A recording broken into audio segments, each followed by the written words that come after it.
Welcome to the Fantasy Footballers Dynasty Podcast with Borg, Betz, and a baller.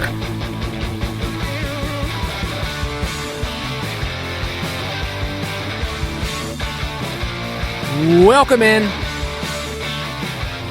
It's Wednesday, August 16th on the Fantasy Footballers Dynasty Podcast, if you're nasty. I was going to say, no, Kyle, you're wrong.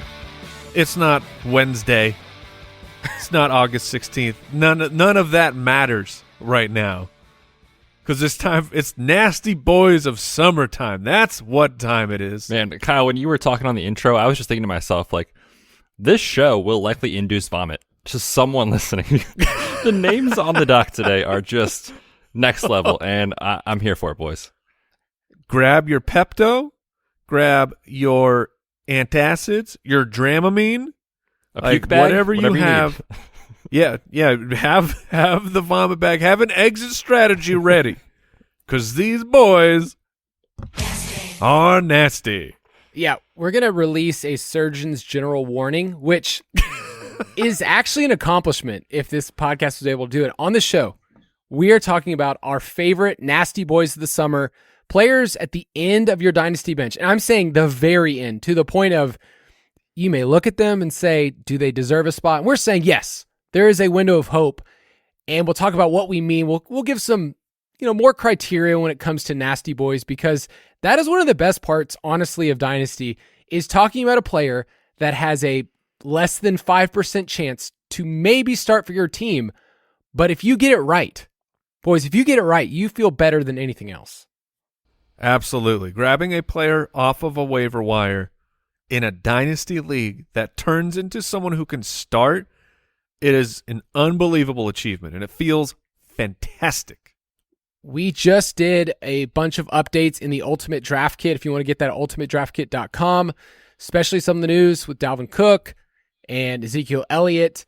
And, we even updated some Dynasty Outlook, for some of those older players.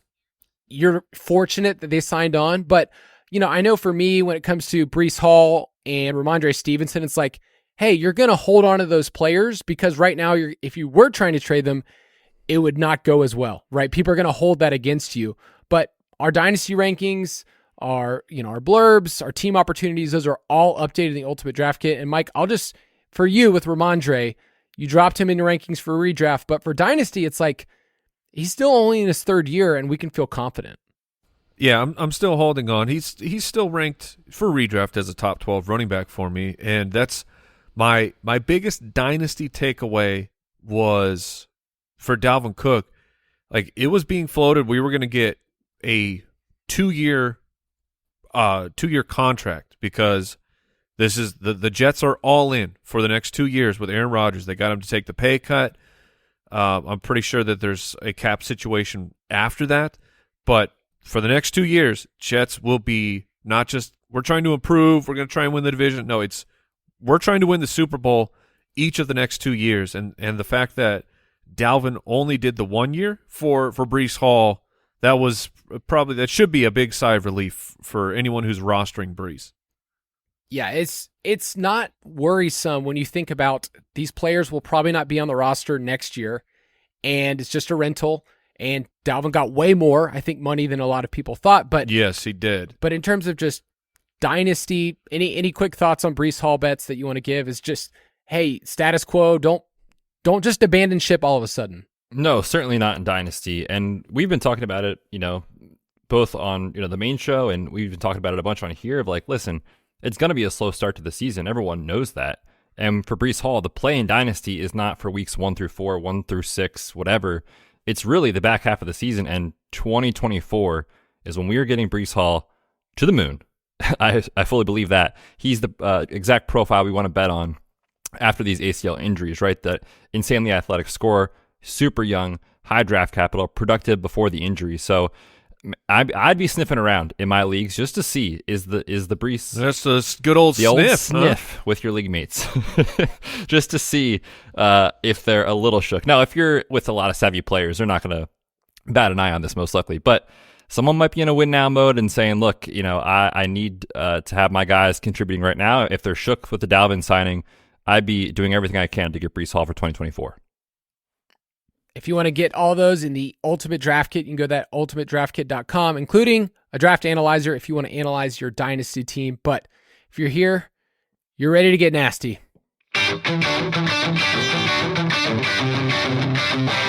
Nasty Boys of Summer. Woo! It's just a little quick nasty rendition there. Just new song. It's a new song. We need song of the summer. We need to clarify, people, what we mean by this term. That I went back, Mike, and I found the original clip from the main show when that started to. Oh, you did? Yeah, when it started to spring up, because it was really just a selfish thing of you and Jason talking about your teams and saying, hey, we got to make it to the finals. You know, you were talking about Hassan Haskins. And oh, yeah. Sorry. He was the champion of nasty last year. So let's kind of talk about the origins of what we mean by nasty boy. And you can identify those people in your league. You know, tell somebody else, use that terminology. It's super fun. But what makes somebody a nasty boy in Dynasty, in your opinion, Mike? So it all comes down to the probability that this player is going to hit, which in Dynasty, when you're in your rookie draft, what you need to realize is even your first round picks, your probability of hitting, it's not that great. It's not a bet that like you would be willing to put a huge amount of money on, because it's just rookies, they don't pan out. And you go through your 3 rounds, maybe even there's a lot of places they have your 4-round rookie draft. And then there's just guys that they're on the waiver wire, or they're veterans that have now been since released, and they've just been chilling on the waiver wire waiting for an opportunity to jump onto someone's dynasty roster and then see what happens from there. So it's low probability. A lot of these guys, you would say, I'm not sure if they're actually good. Like that's for. So like Hassan Haskins last year, why did I play him in a championship week? Well, Derrick Henry, our dude, was out, and we needed somebody who was just hopefully going to get some volume, and Haskins sort of did that. But I mean, you're putting him out there. You have no clue if these players are going to be good. But like we said, when the nasty boy evolves into someone that's on your roster, it's unbelievable, and it happens. Like it does happen. Kyle wanted me to bring up like some of my favorite players just from the past, and dude, I've had some really, really big hits just coming off of the waiver wire. Like last year for me, after I had to, accept the way that things were going for my dear sweet Adam Troutman, I dropped Adam Troutman and I picked up Juwan Johnson at the beginning of the year, who ended up being a top 10 tight end, right? Because he had like I don't know, 7 or 8 touchdowns, something like that. Just tight end production out of nowhere. And other guys that I've gotten off the wire before, Allen Lazard, he was an undrafted free agent. Makes sense that no one's going to really be on Lazard, but then he starts picking up steam. I remember a very distinct moment of, we were kind of talking about on the Footballers main show. It was the end of the year, and we're saying who are some guys like for Dynasty that you might just want to throw on the end of your bench. And I quoted Rex Burkhead's stat line from his final game back when he was on the Cincinnati Bengals, and I got laughed out the room. And I'm like, I'm picking him up. And then he goes and he signs with the New England Patriots, and he has some very usable games, along with Mike Gillisley kind of rained on that parade. But like, there's just if you are staying active and looking at contract situations and being connected to team beat reporters, there's boys that are on that waiver wire that you could pick up that you never know what's going to happen. And in Dynasty, because the rosters are just so deep, one little like beam of light of opportunity for these players, and the next thing you know, they're starting for you in the championship week. Betz, who's a player that is probably one of your favorites in terms of nasty boys over the years? This boy nasty. Okay, this was three years ago. Remember, it was the preseason, and you're watching the Washington, whatever they were called at the time, And all of a sudden you're like, man, this running back's getting some run. Next preseason game, this running back's running with the ones. Holy crap. Fat Rob Kelly is the starting running back for Washington. And I went back to try to find his stats and production on our profile pages on the site. And I accidentally typed in Fat Rob thinking it would populate. Ooh, that's not going to work. It did not. But he went by Fat Rob Kelly. And that 1 year, he was the RB31. Is that sexy? No, of course not. But is that a startable asset in Dynasty? Sure is. That's a flex play every week for you that you got off the waiver wire. So, man, Rob Kelly, that was an uninspiring 3.8 yards per carry in a cloud of dust. But in Dynasty, when you need these guys to just plug and play, injury, stuff like that, it works. So he's one that popped into my mind. And I love in Dynasty, you can look at someone's roster in week 1 and just know by week 15 or 16, not only will injuries happen, but things will change so much that you will start players that you never thought you would. It makes it such a fun format. I know for me, I got to a point last year where D'Onta Foreman was somebody that just saved me. And that guy came from the grave. Yes, he did. Done, Achilles injury, he's out, should not be playing football again. And whenever he plays the Falcons, though, that dude just erupts. So D'Onta Foreman is somebody that I feel I just love a lot because he helped my team. And then, tooting my horn here, but Darren Waller off the wire years ago after he was, drafted by the Ravens, had some, personal issues, out of the league for a little bit. And then, hey, this dude could be something. And then that's kind of all you're really hoping for. And so I think this is a longer ride than most Nasty Boys, with Darren Waller, because he's still my starting tight end. And at first I was like, oh man, I still have Darren Waller on my roster. I need to trade him. Now I'm guns up. I'm totally cool with it. But we're looking for a glimmer, just a glimmer of hope. And then last thing I want to say before we get into our official picks, the term sleeper is used a ton in fantasy football, where you talk about sleepers and super deep sleepers, and you Google that, you're going to find a million different lists. I would say a nasty boy is what Mike said earlier. A nasty boy is, we're pretty sure they're not that great, or we haven't seen it yet. We're very confident that they're not that great. Which almost makes it more endearing when they do show up, and we know that opportunity is king in football. So any last thoughts between a sleeper and a nasty boy, the difference? I will echo everything we've already said, but I will say my two boys on this list, I have them here because I think they are actually good. I don't know if Betz's guys, I don't know about that. My players are not good at football. I'm confident in that. Could be good. Could be a starter. Could be out of the league. That's the best part. An nasty boy could be somebody that you could actually genuinely hang out with, at a bar 2 years from now, because they're not in the league. I will also say, Kyle, the difference for me between a sleeper and a nasty boy, a sleeper is you have a little bit of expectation, this could work. A nasty boy, you should have zero expectations. And if they do not work, you kick them to the waiver wire and don't think twice about it. That's the definition to me, and the difference between a sleeper and a nasty boy.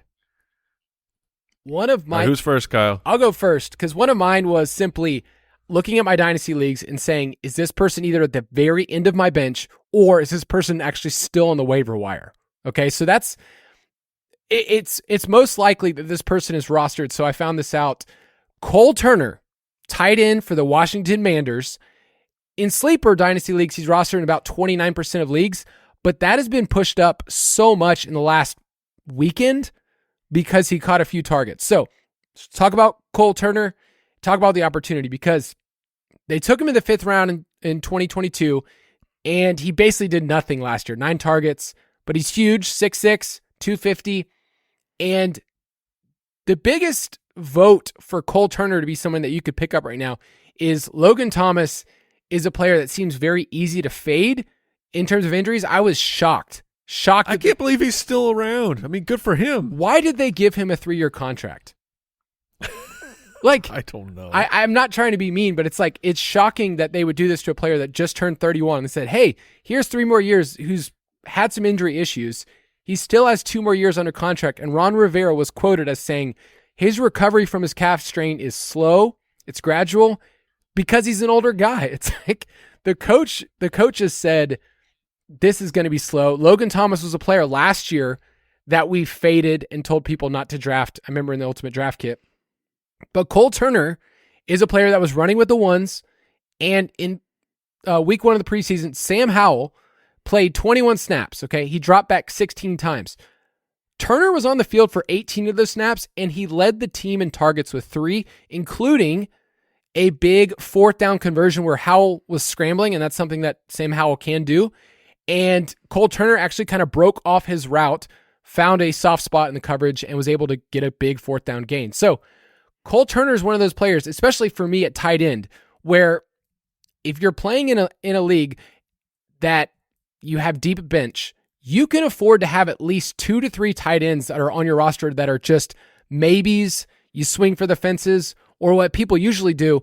Did this guy play basketball in college? Like, that's like everybody's like criteria. And Cole Turner is one of those players. At Nevada, he actually had production. He's on that same team as Romeo Doubs. And there's enough there where he could be the starter this year. Like, legitimately, he could be the starter the rest of the year. So I think he'll probably be boosted up in a hot second where you no longer can call him a nasty boys, but I'm calling him a nasty boy because he's been on my roster, and his hair is very Greg D-esque. This is better hair than Greg. I know. He's a good-looking guy. Cole Turner, guys. This is top-tier hair. Okay, so call him nasty, call him whatever you want, but Cole Turner, I feel like I'm going to put my stance, and if he does anything remotely good, people will like it, and if he's not good, we'll just say he was nasty. It's not a big deal, right? That is correct. Hey, week 2 of the preseason coming up. It sounds like Thomas probably not ready based off what you're saying here, Kyle, and I've seen similar stuff on the calf issue. So, listeners, just if you're watching some Washington football, see if Cole Turner is out there with the ones. Again, it could be a clue. So, I think it is actually a very good take, Kyle. I'll give you one more take beyond just that. The team last year, okay, they ranked dead last in first half pass rate. Okay, now they bring in Eric Bieniemy, who with the Chiefs, they were number 1 in first half pass rate. So I expect just the pass rate and the volume as a whole just to move up. It has to go somewhere. So that's why we like McLaurin. We obviously love Dotson and Cole Turner. Like, it wouldn't shock me if he averaged 5 targets, if he's the tight end 1. Like, that's kind of the range of outcomes. Top 10 tight end, probably not. But in year 1, like year 2, nasty boy, get on the field. That's all I care about. I like it. That's all I care. All right, I'll hop in next with my nasty boy, my first one. And look, we want to know who the running back 2 in Cincinnati is. There are people drafting in best ball, making moves on the waiver wire in your Dynasty League, trying to get the Samaje Perine of last year. We all know Joe Mixon's the dude, but there is legal stuff going on as of Monday and Tuesday this week. We're not sure where that's at as we record, but that is a factor. So you already have a little bit of inherent risk that, like, look, the 4 dudes that are currently on the team, Joe Mixon, Chris Evans, Travion Williams, and 5th round rookie Chase Brown, there's a chance those guys are all making the roster. My nasty boy is Chris Evans, who, man, if you played best ball last year, everyone was taking Chris Evans. He rose. In the 14th, 15th round at one point. Meanwhile, Samaje Perine is just chilling, undrafted, ends up being the dude, gives you an incredible season for what it took to get him on your squad. What if we were just a year early on Chris Evans? Because right now, Travion Williams, he's missed basically 2+ weeks with an ankle issue, unsure when he's going to be back. And Chase Brown, there are supporters out there, don't get me wrong, but he is a 5th round rookie. And we know the hit rate on these guys is quite low. And last year, the reason people were so excited about Chris Evans was because we were like, oh, the younger guy, the younger guy will take over. There is a chance that this coaching staff just prefers familiarity, a guy that's been in the system, that knows it, and most importantly, that will not get Joe Burrow killed in pass protection. They've been trying to find this kind of 3rd down back. And so I was going through, and boys, just so everyone knows, I was searching Chris Evans on Twitter today and also trying to find anything on the internet that was positive about this man. Ben Baby, covers the team, was saying that with these 2 guys out, Joe Mixon and Travion Williams, as of yesterday's practice, Chris Evans was starting with the ones. In the preseason, 7 carries for 49 yards for Chris Evans, 8 carries for 12 yards for Chase Brown. It's a small sample, but he at least flashed. And in the kind of post-game recap on The Athletic from Paul Denner, who covers the team, he was talking about where these guys improve their stock, and he specifically was talking about Chris Evans in pass protection, saying he needs to continue to build these wins to earn the trust of the coaching staff, but at least in week 1, he checked the box. So he's only rostered on 29% of leagues currently on Sleeper.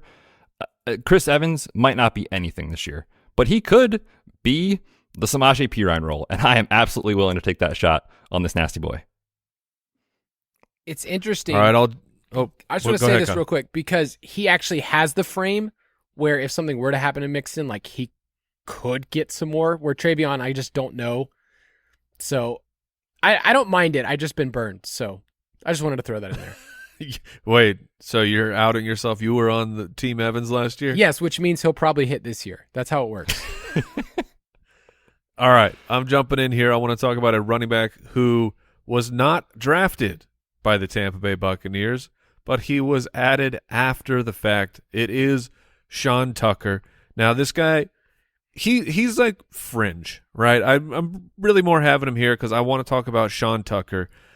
He's kind of he's not a full nasty boy. He's had a shower or two because look, he is a really good player. He played at Syracuse, gave us, a really solid production profile. We're talking his sophomore year, almost 1,500 rushing yards, 12 touchdowns on the ground, 255 receiving yards. Like, he is a good player. Unfortunately, he has a heart condition that was identified, and NFL teams are very risk averse to anything like this with injuries when it comes to their draft picks. It really blows my mind that teams, like when you're in the 6th or the 7th round, these NFL teams have to know their hit rates on these players. Like, why not just get the guy who's falling because he's got a little bit of injury concern? Your 7th round pick is not very likely to make your roster anyways, so go get a player who's actually talented. But the Tampa Bay Buccaneers, they went and they got him. And the situation in Tampa Bay is, it's interesting. Like, yeah, we're all hoping for good things for Rachaad White for this year, but he's a really unproven player, very inefficient on the ground last year. To his credit, Leonard Fournette, the dump truck, was also very inefficient, bad offensive line play. So it wasn't like Rachaad White's teammate was killing it and then Rachaad White was bad. They were all just bad. But anyways, Rachaad White is the starter. And then what do we got on that depth chart, Kyle? And we Keyshawn Vaughn, the ghost of Keyshawn Vaughn, who was a 3rd-round pick years ago and just cannot seem to get on the field. Chase Edmonds. Chase Laird. Edmonds. So Chase Edmonds, who's on his, 4th team in about a calendar year, essentially. Like, he went from the Cardinals to the Dolphins to the Broncos to now he's here on the Tampa Bay Buccaneers. But Sean Tucker is truly a talented player. Again, he gave us that production profile that we actually want, and this backfield is not as settled as it would look at first glance. So Sean Tucker is someone to me that could easily rise up the ranks for Tampa Bay, end up as, I don't know, maybe he becomes the number 2 behind Rachaad White, and then if Rachaad White misses time, there you go, plug and play. You have a running back started for a week or two. So if Sean Tucker happens to still be out there on the waiver wire, he is a priority add. I'm like, if you want to get nuts and trade a 3rd rounder for Sean Tucker, it really doesn't bother me, because in my heart, I truly believe that he is a good player, and I'm going to bet on talent more often than not, and it's a future 3rd. Who cares? So what? Who cares? What's that 3rd going to turn into? Just garbage. That's what it'll turn into. So go get a player who actually has a chance. And Sean Tucker, I think he could be that guy. Do you feel like, I remember in the pre-draft process when we scouted running backs before the draft, do you guys feel like he would have been a borderline day 2 pick if not for his heart condition? I really think that in my scouting process, which, not a professional scout, but my job is to try and identify players that are going to be good coming into the NFL, and I think I've gotten pretty good at it. Sean Tucker was like my 3rd or 4th favorite running back. I can't remember exactly where I had him, but I had him ranked extremely high. Just really, really impressive. 5'10", 210 pounds. He's not even 22 years old yet. Like, this is a guy who's ready to go. Yeah, and real quick, too, just these preseason games, like, if you watch these guys play, you can sometimes tell, like, that guy's got some juice. There was a play right around the 10-yard line, the Bucs in the preseason game. He got the carry. Yes. Bounced it outside nicely, read the blocks well, got in the end zone. It got called back, unfortunately, for holding. That's not going to pop up if you just, like, look at, the box score from week 1 and say, oh, Sean Tucker, it didn't really do that great. I think he's the classic tape versus analytics sort of argument because he is good. I agree with that. He's probably the best football player on this Nasty Boys list, but I'm with you, man. Throw a third, throw a fourth at your league mate. Try to get him on your squad. Yeah, when we were in the pre-draft process, I was throwing out different comps just based on size and his skill set. It's like, he can catch the ball. I said that he's like a Shane Vereen, Bilal Powell. Bilal Powell was a nasty boy, like in terms of... Yeah, he was. And then he had a little bright... He had a very, very bright spot as a nickname. I mean, not many people get a nickname, right? No. On a t-shirt. You got to earn it. So... Not really. I mean, we give nicknames to a lot of people. It's basically, do you make us laugh? Like, it's pretty low bar. All right, before we get to our next Nasty Boys, let's take a quick break. What's going on, Foot Clan Championships? They're on the way with the Ultimate Draft Kit. Get started at ultimatedraftkit.com. Get all of our tier-based rankings, the premium stat projections, the video player profiles, the custom cheat sheets, the sleepers, the breakouts, the busts, and the values so you can beat your league mates. And don't forget about the Dynasty Pass, part of the UDK Plus. We keep upgrading it every year because we want you to be better and better each and every season with the Ultimate Draft Kit. So check it out at ultimatedraftkit.com.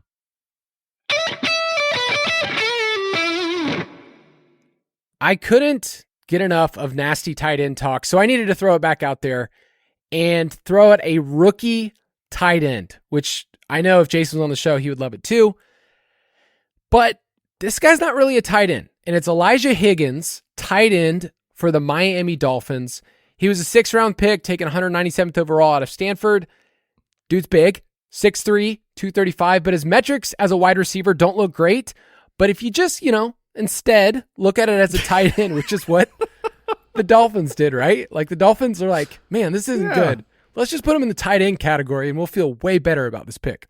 A 4.54 40 is awesome for a tight end. It's 95th percentile. He has an 86 percentile speed score when you factor in his weight. And the Dolphins have arguably our most hated tight end on the roster. We joked about this the other day on the main show, but the tight ends on the Dolphins roster are basically nobodies. And their starting tight end is a guy named Durham Smythe, who he is everywhere. Mike, why don't you explain this to people? We kind of tease this a little bit. Yeah, so Durham Smythe has become the replacement when you see a tight end catch the ball, and of course you assume that it's the tight end who you have, because that's the only people that should be catching passes in the NFL are the people who are on my fantasy squad. And then it turns out that it was Durham Smythe, because he's a very competent player. He just is not a fantasy player. So when he steals your touchdowns, or when any tight end steals your touchdown, you just blame it on Smythe. It's one of my favorite calls in the footballer studio where someone's goes, Smythe. And so he's a blocking tight end. It's kind of shocking that they gave him money and extended him, because they didn't with Gesicki, who we all thought like we wanted to be the thing, but he just wasn't utilized. So Smythe's more of a blocking tight end. They have Tyler Kroft. They have Eric Sobert. They have a bunch of dudes. Elijah Higgins is young enough and can actually get down the field. Week 1 in preseason, there were 16 pass plays. He ran a route on 15 of them, which is what you want to see. 4 of them in the slot. He saw 3 targets. And in the third quarter, they kind of hit him on back-to-back plays and had some yak. I care about that with tight ends. I brought that up before. If you can find a young tight end who's athletic and can get yards after the catch, that's what I care about. But I was looking at some of their beat writers, and they were saying that Elijah Higgins, one of the things he has to improve on, and this is why I included it here, he said the biggest thing he needs to improve is getting nasty in the run game. Oh, what? That's what they said. Okay. I mean, it's what he needs to improve. And I actually say, no, that is what I don't want him to be good at. In fact, It's kind of a weird theory that people say, we want them on the field because they can block, and I get that. We want them on the field. But when a player who is a running back or a tight end, they are blocking on a pass play, they are actually not running around. They cannot be targeted on that. So I actually am fine with players at tight end that aren't great at blocking. Like, they're fine. Like, Mark Andrews hasn't ever been an awesome blocker. That's why they've always run 2 tight end sets. They had Nick Boyle. They had other people. We like tight ends that can actually run a route, get down the field. Chigakonko, same way. Like, Mike Vrabel's like, I wish he was better at blocking. It's like, I'm fine with it. I don't care. Just run routes. That's what matters to me. So, Pat Kerrane, who's a great follow, he had the statistics. Since 2010, 80% of tight end seasons that had 12 plus PPR points per game came from tight ends who pass block on less than 12% of their snaps. And that's what I would think Higgins is going to end up being. And Mike, I'm not trying to move your heart here. I'm really not. Oh. But the comp I have seen the most to Elijah Higgins is that he is quite Jordan Reed-esque. Oh. Rule 86. Well, that brings some good memories back. For Jordan Reed-esque? Let's just say I found my Rule 86 shirt the other day because I have one of those old school ones. Collector edition. It is. It's not for sale anymore. But maybe we get him reborn through Elijah Higgins. So he's pretty much rostered in nowhere. And the only people that are rostering him is me in leagues. So I would tell Elijah Higgins he needs to start wearing a bubble suit everywhere he goes if people are going to comp him to Jordan Reed. Yeah, he's protect yourself. He's number 84, so maybe we'll get him to change his number 2 to 86. But yeah, I threw out 2 tight ends. What could go wrong, right? I love it, Yeah. Kyle. Nothing. That's what. Yeah. Betz, you go next. That was nasty. This is disgusting. Ladies and gentlemen, pull your vehicle to the side of the road. This is by far the worst. This player is not a good football player. I can't even get on board with this one, Betz. Listen, I get it. He's not good. This player was a 6th round pick in 2021 out of USC. He had to transfer from Texas because some guy named Bijan Robinson was very good. As a freshman, as a young guy there, 6 foot, 221. This dude caught 89 passes in college. I'm talking about Keaontay Ingram. Now, the rationale for this pick is that... Now, who does he play for? He plays for the Cardinals. The rationale for this pick is literally the definition of the RB dead zone, right? Is kind of these guys that go where they go in a redraft format for the projected workload that they will see. There is no doubt James Conner is the dude in this backfield, but he is going in the RB dead zone where we see a lower hit rate. The way that you make the RB dead zone work for you is try to find out who could be the guy that might benefit if the guy in the dead zone fails, if James Conner gets injured, if for some reason he's moved via trade, whatever happens. The depth chart right now is nasty. Keaontay Ingram, Corey Clement, Tyson Williams. They brought in Marlon Mack. He's gone for the year with the torn Achilles. And some guy named Amari DiMercado, which is very fun to say. But Corey Clement is a 28, soon to be 29-year-old career special teams player. I just mentioned Marlon Mack's gone. Tyson Williams is about to be 27. He's a UDFA from 2020. Like, he's kind of been around. I don't know, man. There is a realistic possibility that this guy sees touches this year. But if it's not James Conner, who is it going to be, Mike? Clement. No. Here's Keaontay Ingram. Keaontay Ingram last year, we did not get a bunch of actual 2.2 yards from per him. carry. He had a 2.2 yards per carry average, Betz. Wasn't it like carries? It's 27 carries. Okay, so they trust him. I'm looking at the box score here, and we have 2 appearances where he got a carry that he averaged more than 3 yards per carry.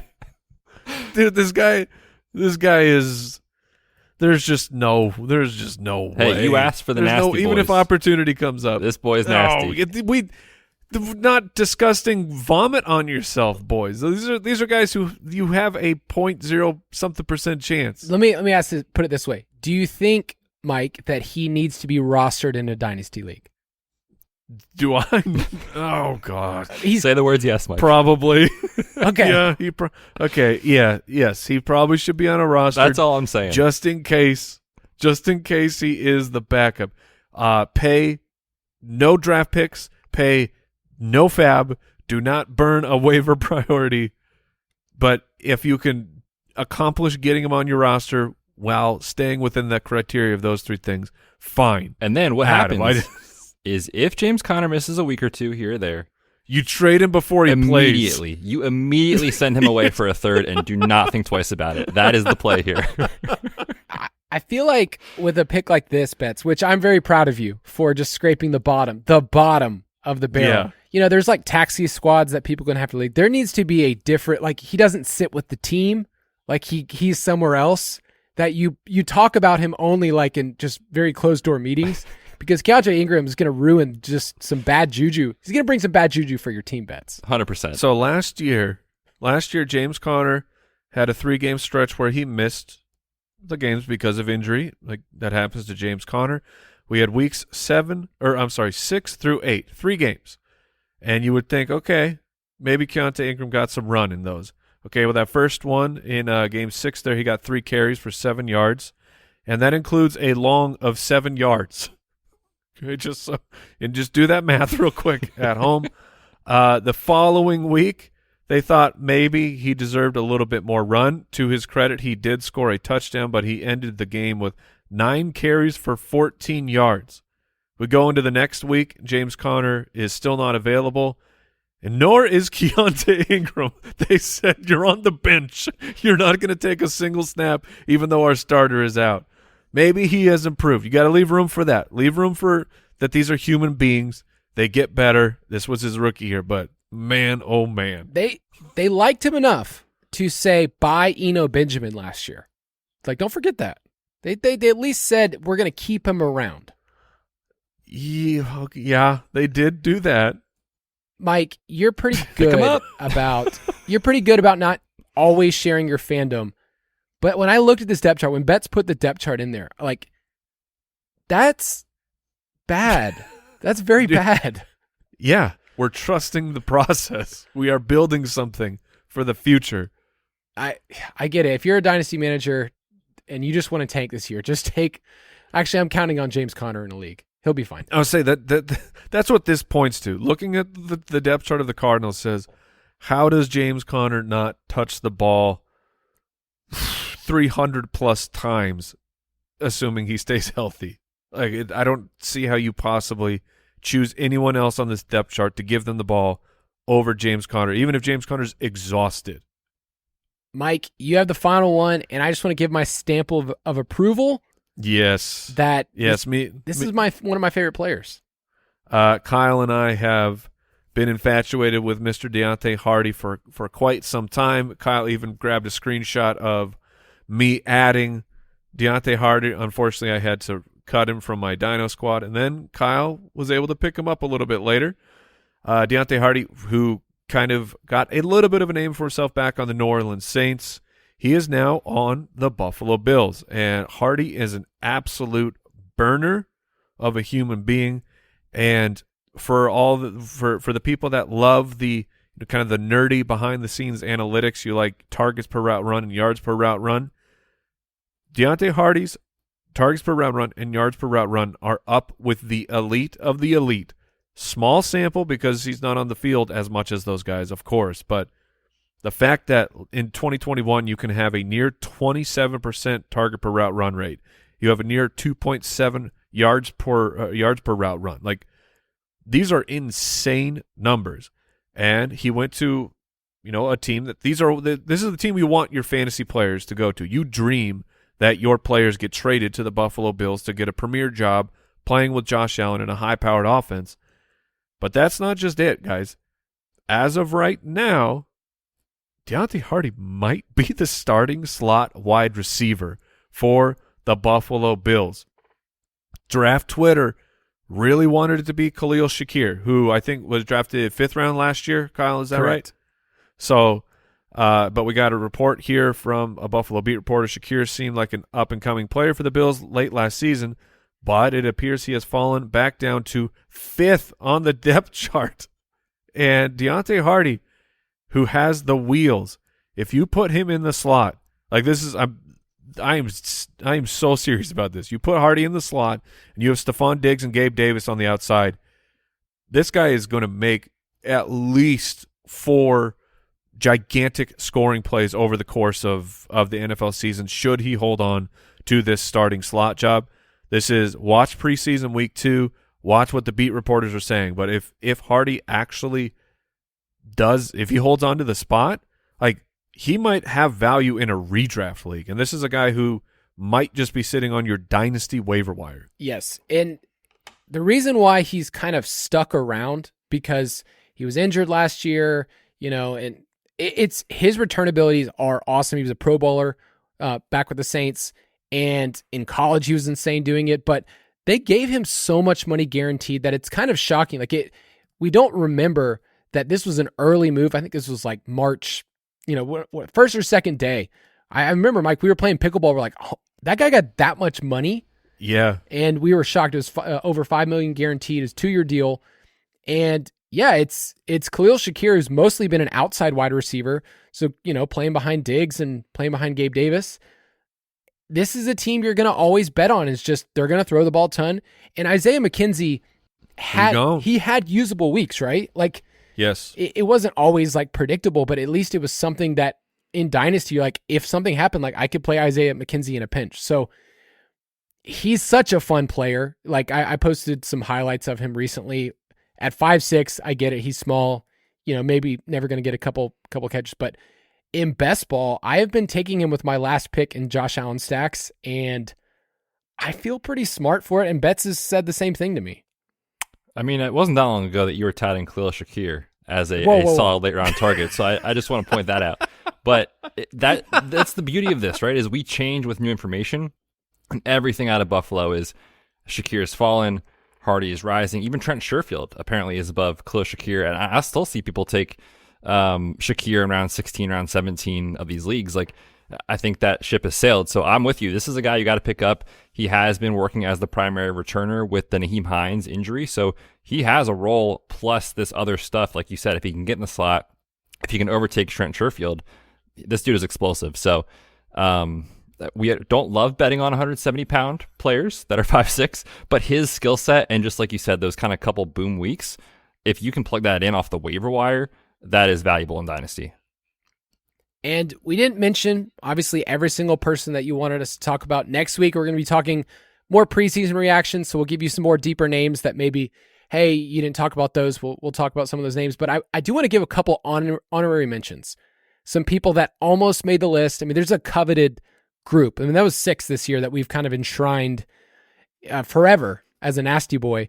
But 2 guys that I wanted to throw out are not related, but they have the same last name. I'm calling them the Gray Boys. Eric Gray of the New York Giants is a running back they took in the 5th round. And then Noah Gray, backup tight end for the Chiefs. I think Noah Gray... Still doing this Noah Gray thing? It's dark. It's a very dark pickup. Like it is. I did it in a league, and I had someone go, that is the meanest thing you could do. Like, what are you trying to cast over the entire league? But I think that he would be an every down guy if something happened to Kelsey, right? At least this year, yeah. Seems like he should be. Yeah, he's entering a contract year. It's the last one. But any other names you guys want to mention at the very end, just quickly? There's some Calvin Austin. There's the some valuable Steelers. guys on this list. Mike, go ahead. Yeah, Calvin Austin's. He seems to be making a bunch of plays in camp. He's finally on the field. He's finally healthy. He was a rookie last year. Basically, would looked at a red shirt year from injury, but the dude is got the afterburners like no one else on the Pittsburgh Steelers, so it'll be interesting to see if he has that role. And then my guy, he just keeps coming up, Mr. Kyren Williams, currently the backup running back for the Los Angeles Rams. But the news on Kyren has actually been very positive as well, and he looks like he's one Cam Akers missing time away from being a starting running back. Yeah, and remember last year, like, apparently there was rumors like this was gonna be the dude, and we never just got to see it because of the injuries and stuff. So yeah, he's sneaky. These guys I don't think qualify really anymore after Zeke didn't go back to Dallas, but Mike brought these guys up in like what May or something, or I don't even remember. Yeah, a few weeks ago. Rico Dowdle, Malik Davis need to be rostered. It looks like right now it's the Tony Pollard show, and then someone else will fill in here. Deuce Vaughn's great, but it just at his size, we don't see the workload. So one of these guys could get the Zeke role for sure. Rico Dowdle and Malik Davis need to be rostered in every league. And then we just want to mention, just because I love saying his name, Demario Douglas of the Patriots. He might not even make the roster. Like, it's at the very end, but I just like that they call him Pop. That's just a fun name for a wide receiver. Pop Douglas. Dirty Pop. Mike, if he's a thing, I mean, wouldn't that be so fun to say on the show? I can't hear the word pop without immediately thinking Dirty Pop. My brain is broken. It's a Nasty Boys show, so I get it. It's real dirty. I want to hop into a cup. We have some great listener questions. We're going to talk about some trades today, so let's get into it. Mailbag. I had some of these just fired off in our Discord channel. If you want to get those questions answered best, join the foot.com members. We have tons of Dynasty channels, Superflex, trade advice, all of those. So here's some quick trade ones. First one from Instagram. Would you trade a 2024 second round rookie pick for Zeke? No. I would not. So where's the price? Because I'm seeing that with Zeke. That's the immediate reaction. Like, should I trade him? Should I trade for him if I have Ramondre Stevenson? What do you guys think? They said they're a win now team. I feel like throughout the year you might be able to get somebody better for a second rounder than Zeke. It's just the end of the road for Zeke it's very close. And two, like, even if you are a contender, if you're getting him as like your RB4 or something, like, you don't need to make this move now. You don't need to panic, because you can see what happens throughout the course of the season. Like Mike said, maybe there's a better target that develops later on. Maybe Keaontay Ingram is a star, whatever it is. But this 2024 second in a Superflex league, will get very valuable come the end of the season, come January, February, into next year. Zeke will become irrelevant, most likely, for a trade value at that point. Yeah, even if Zeke has a strong year, and Ramondre Stevenson loses time, like, the person who has him will probably think, he's now a first rounder. But when the trades are actually starting to come in, he might still just be a second rounder. Next one from Drewski on Discord. Bonjour.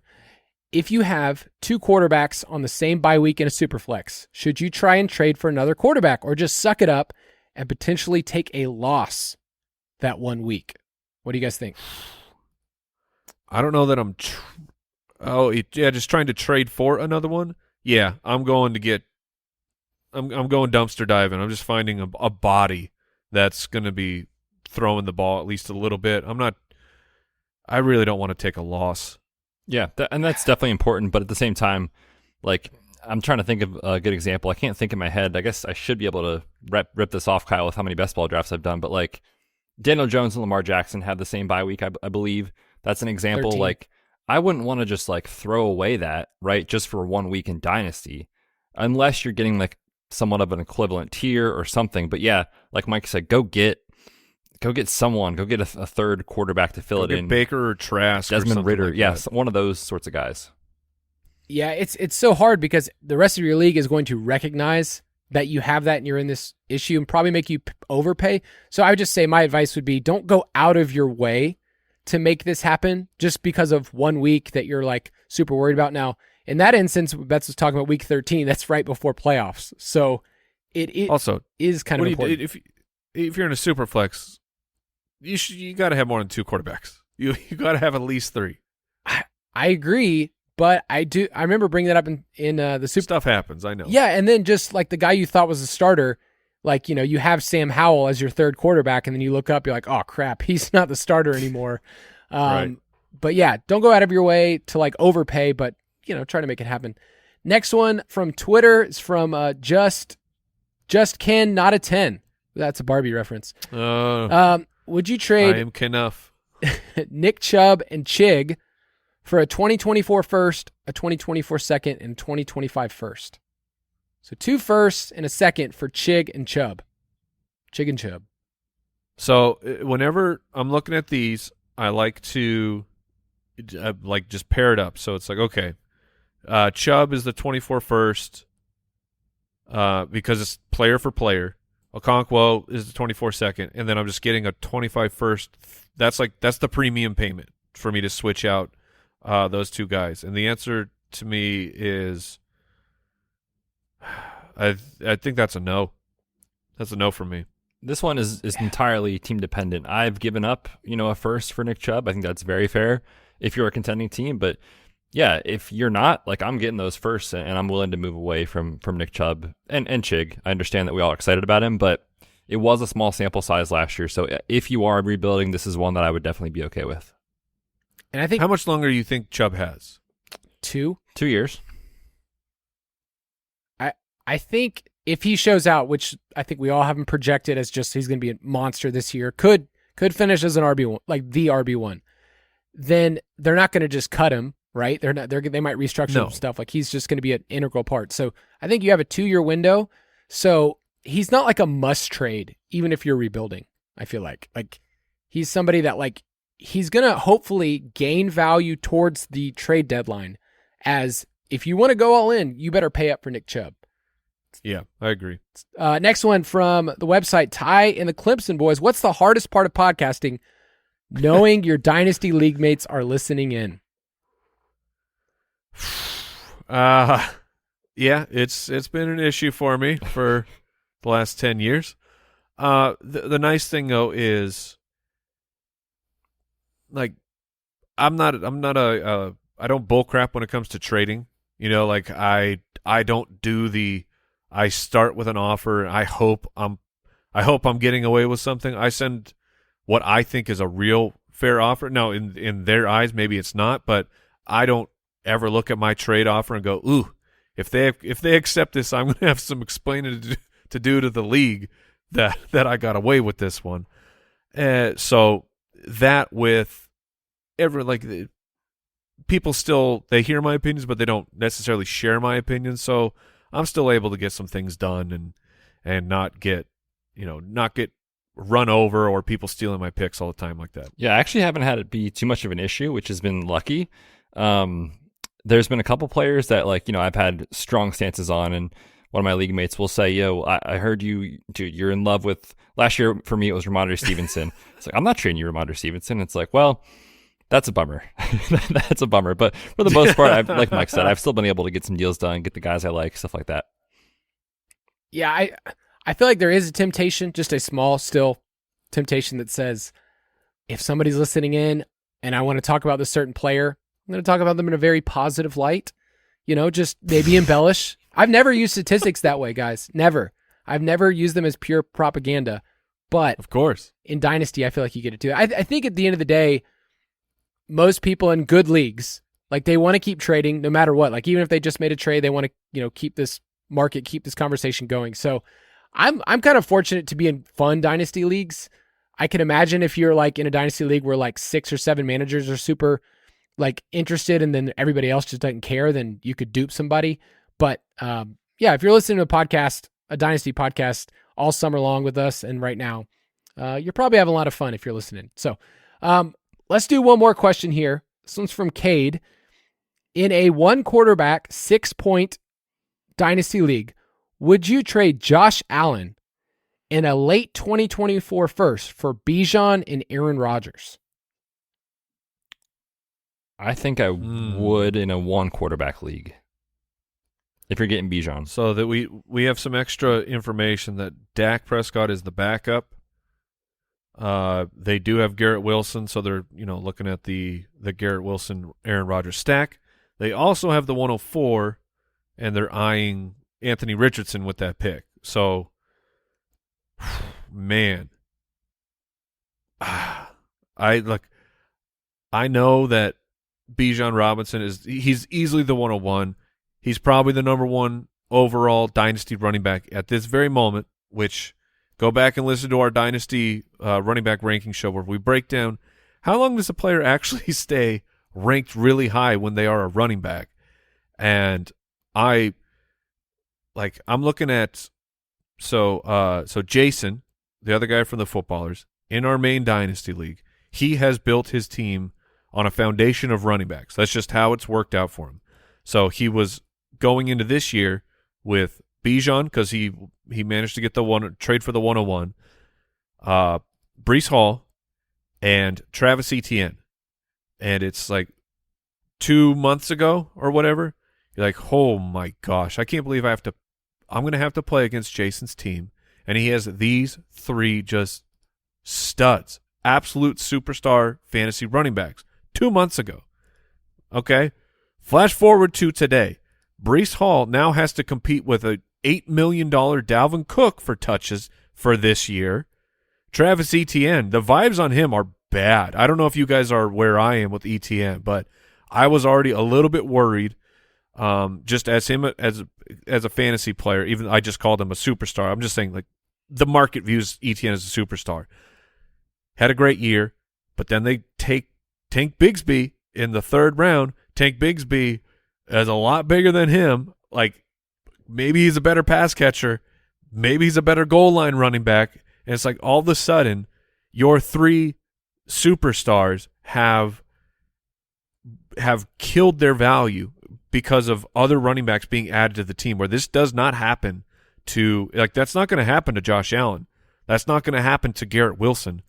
So I am no longer building anything foundationally upon running backs. I've been burned way too many times thinking I have a true valuable fantasy football player on my team, only for a month later to have that team add another running back, and then you're in full timeshare. So I don't know that I would, if it's just Josh Allen, I mean, they'll probably scoff at that too, but Josh Allen is just so valuable in Dynasty long term that I don't know if I'm willing to do this, to drop down to a team that wants to compete with Dak, who I do like Dak, but Dak is not Josh Allen, Aaron Rodgers, and Anthony Richardson. Like, you could find yourself in a really, really bad quarterback problem by week 4.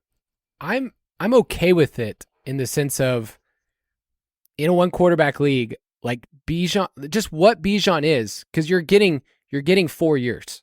Like, you're getting 3 to 4 years with a player. Yes, you should. That's going to hold value. So I'm assuming this roster, they're entertaining this trade because, 1, they want a young asset, and 2, they're going to get a massive boost at running back, where I think they can make up. I mean, they're not going to obviously get the same spike weeks that Josh Allen, but between Dak, a stack with Aaron Rodgers and Garrett Wilson, which sounds really fun for 1 to 2 years, and Richardson, like, I think I'm okay with that in a 1 quarterback league. Betz? Yeah, I would do it if it was me, and it's just because of the 1 quarterback league thing. If this was Superflex, no way. But with Josh Allen, he's going to be incredible. There's no doubt about that. There is, this sort of idea, though, that as these quarterbacks start to get a little older, that the rushing comes down. I'm not saying that's happening this year for Josh Allen. I'm not saying it's happening next year, but he is getting closer to 30. And so I think just what we know of Josh Allen, of like the goal line back and that sort of thing, that's not going to be a forever. And so for me, I think I'm okay with it, mostly because, I mean, Anthony Richardson, man, like, we've given the stat so many times. If he runs, he will be good for fantasy, even if the Colts are bad, even if he's not a great thrower.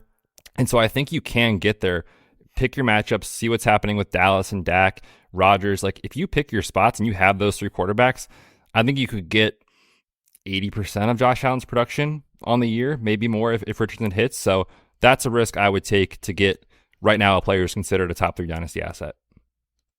I will say, I have had the roster that is a quarterback away many different years in my main dynasty league, and I had quarterbacks. Like, I had, Daniel Jones, Kirk Cousins, Jameis Winston. I had startable guys in a single quarterback league.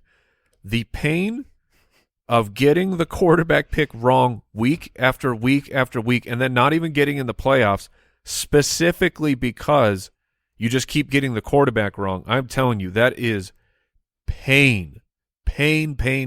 So I don't know.